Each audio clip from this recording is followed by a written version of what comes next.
Si yo fuera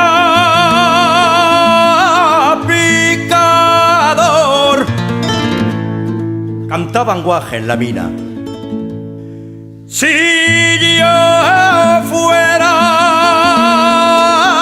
picador, a mi amor le compraría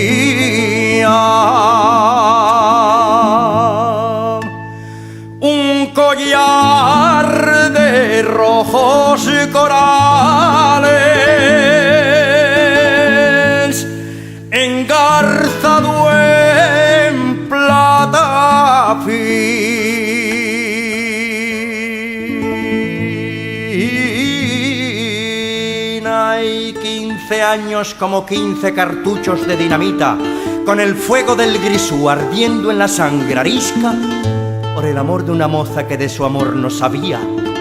15 ramas de cerezo floreciendo allá en la mina, entre un bosque de mampostas, sin pájaros ni sonrisas.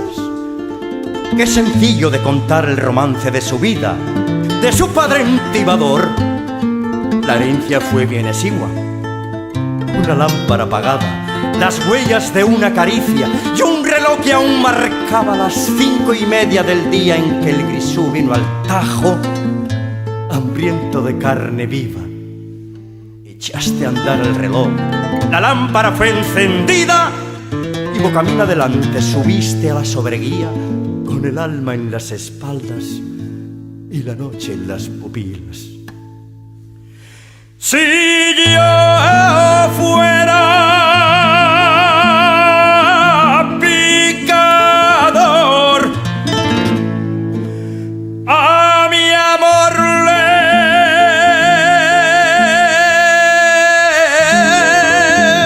Pero el cantar se quedó como el junco en la ventisca, y yo quedé con las manecillas marcando otras 5:30. Las 5:30 fatídicas. 4 mineros le llevan a cuestas por la colina, 400 le dan guardia con lámparas encendidas, y al pasar por la quintana donde su amor florecía, la moza dice el cantar con voz de lágrima viva: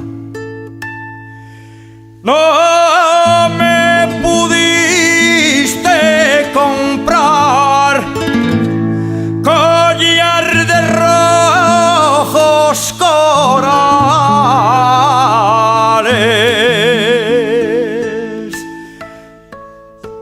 pero pondré el que me hiciste con las gotas de tu sangre.